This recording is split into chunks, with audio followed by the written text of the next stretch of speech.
Hello किसान भाइयों, मैं हूं आपका दोस्त और होस्ट उन्मेष डहरिया, मछली वाला भैया, और आप देख रहे हैं ऑस्कर फिशरीज। किसान भाइयों, दाने का खर्चा है वो साल भर बहुत ज्यादा उसका जो रेट है वो बढ़ते जा रहा है, जिससे जो आम किसान हैं जो मछली पालन कर रहे हैं उनको बहुत ज्यादा समस्याओं का सामना करना पड़ रहा है। क्योंकि जब पहले हम लोग स्टार्टिंग में देखते थे तो 1 किलो मछली को तैयार होने में लगभग 60 से 65 रुपए का खर्च आता था, लेकिन अभी रिसेंट में ये रेट पहुंच गया है 75 से 80 रुपए के करीब। मतलब 1 किलो मछली तक ले जाने के लिए आपको लगभग 1.5 किलो दाना खिलाना पड़ता है एवरेज। तो उसके हिसाब से देखा जाए तो 1.5 किलो दाने का खर्च लगभग 75 से 80 रुपए तक पहुंच गया है।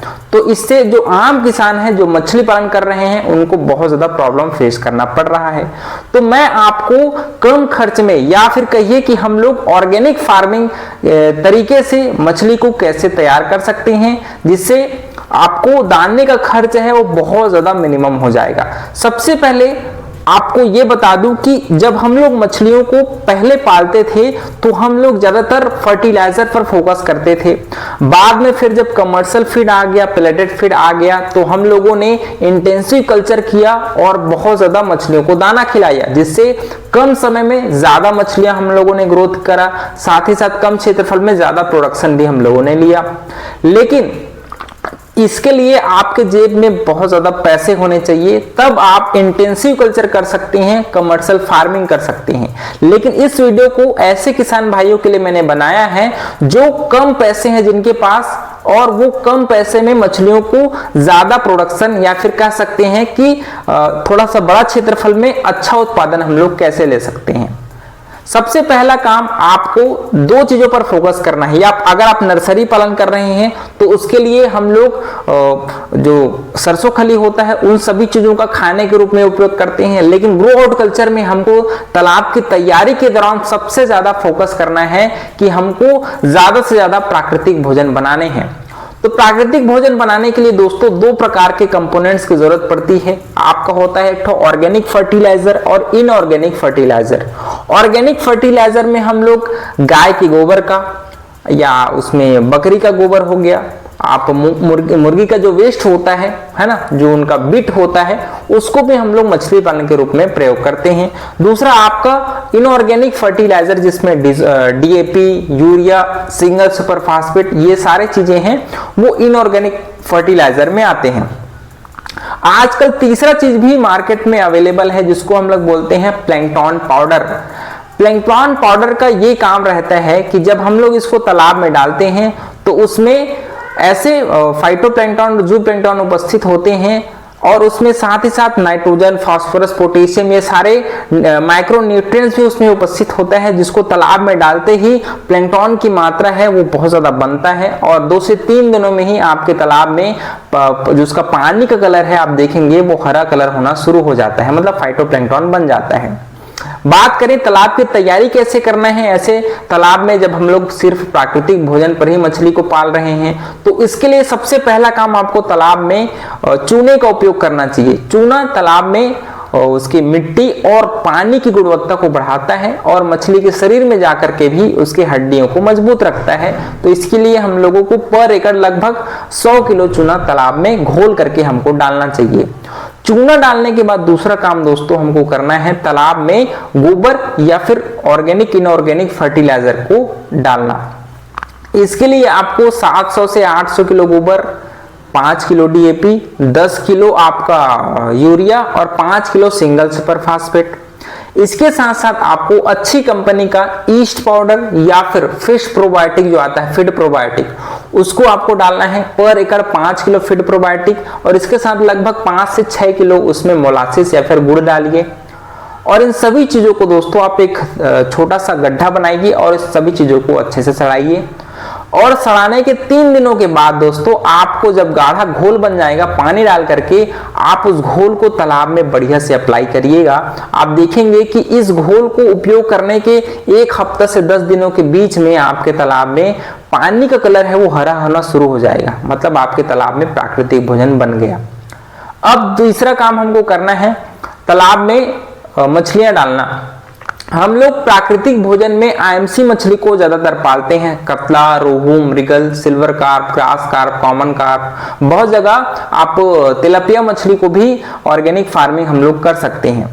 ठीक है, अब बात करते हैं दोस्तों, मान लीजिए आपने सभी घोल को तालाब में डाल दिया, उसके बाद अपने मछलियों को भी तालाब में छोड़ दिया।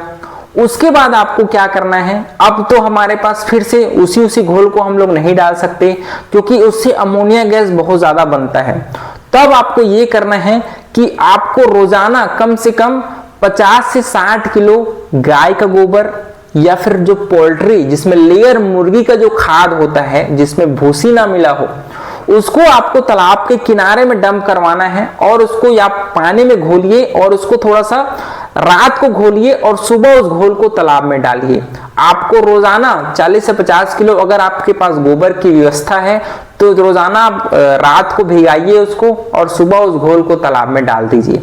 अगर आप ऐसा भी नहीं करना चाहते तो बड़ा सा ड्रम में दोस्तों आपको कंटिन्यू गाय के गोबर, उसमें आपका राइस ब्रान, सरसों खली लगभग आपको डेली, मान लीजिए आप 2 हफ्ता या फिर 15 दिनों में एक बार भी घोल को डालना चाहते हैं तो जो मैंने तरीका बताया है तो उसमें आपको लगभग 500 किलो गोबर लेना पड़ेगा। उसमें लगभग आपको दोस्तों अगर सरसों खली का आपके पास जुगाड़ है तो आप उसमें लगभग 15 से 20 किलो सरसों खली, 5 किलो उसमें राइस ब्रान और इन सभी चीजों को साथ साथ आपको, अगर आपके पास पैसे होंगे तो आप फिश फीड प्रोबायोटिक होता है उन सभी चीजों को डालिए और उसको कम से कम 2 से 3 दिनों तक सड़ाने के बाद 15 दिन में एक बार इस घोल को आपको तालाब में डालना है। आपको रोजाना गोबर डालने की भी जरूरत नहीं पड़ेगी अगर इस घोल को आप कंटिन्यू 15 दिनों में एक बार कम से कम अपने इस घोल को तालाब में डालिए।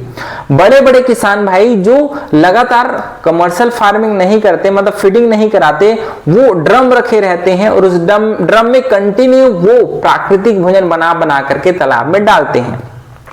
लेकिन इसका एक डिमेरिट ये है कि जब हम लोग लगातार गोबर को तालाब में डालते हैं तो आपके तालाब में अमोनिया गैसेस, हाइड्रोजन सल्फाइड, ये जो जहरीली गैसेस हैं उनकी मात्रा बहुत ज्यादा बनती है।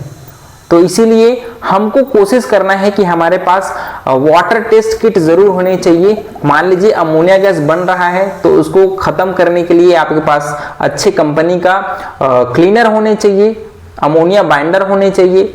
उसके अलावा आप अगर गोबर वगैरह का उपयोग नहीं करना चाहते तो आप प्लैंकटन पाउडर का भी उपयोग कर सकते हैं।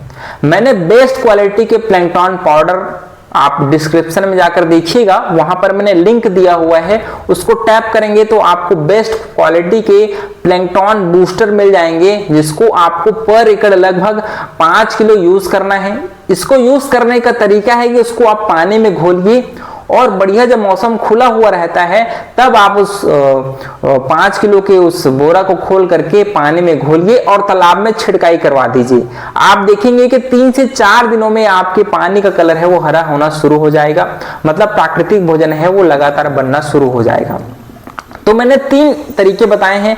तालाब की तैयारी के दौरान आपको 700 से 800 किलो गोबर डालना पड़ेगा। उसके बाद अगर मान लीजिए आप मछली डाल दिए, उसके बाद डेली आप 50 किलो गोबर को रात में भिगाइए और सुबह उसको तालाब में घोल के डाल सकते हैं। या फिर आप 15 दिनों में एक बार 500 किलो गोबर, उसके साथ 5 किलो डीएपी या फिर सरसों खली लगभग 15 से 20 किलो, 5 किलो राइस ब्रान, इन सभी चीजों को सड़ाइए और 15 दिनों में एक बार आप इस घोल को उपयोग करिए। या फिर आप जो प्लैंकटन बूस्टर मैंने प्रोडक्ट बताए हैं उसको खरीद करके आप कम से कम इस प्लैंकटन बूस्टर को भी यूज करके आप 15 से 20 दिनों का खाना आप एक बार, मतलब 3 दिनों में मछलियों के लिए बना सकते हैं। तो ये आपके बजट के ऊपर है कि आप किस प्रकार से इन सभी चीजों को तालाब में अप्लाई करते हैं। तो किसान भाइयों, आशा करूंगा कि आपको जानकारियां अच्छी लगी होगी। अगर पसंद आया होगा तो वीडियो को लाइक जरूर करिएगा। ऑस्कर फिशरीज पर नए होंगे तो चैनल को सब्सक्राइब करना बिल्कुल मत भूलिएगा। मिलते हैं अगले वीडियो में, तब तक के लिए बड़ों का सम्मान करिए, छोटों को प्यार करिए और खुद का ढेर सारा ख्याल रखिए। Thank you, thanks for watching.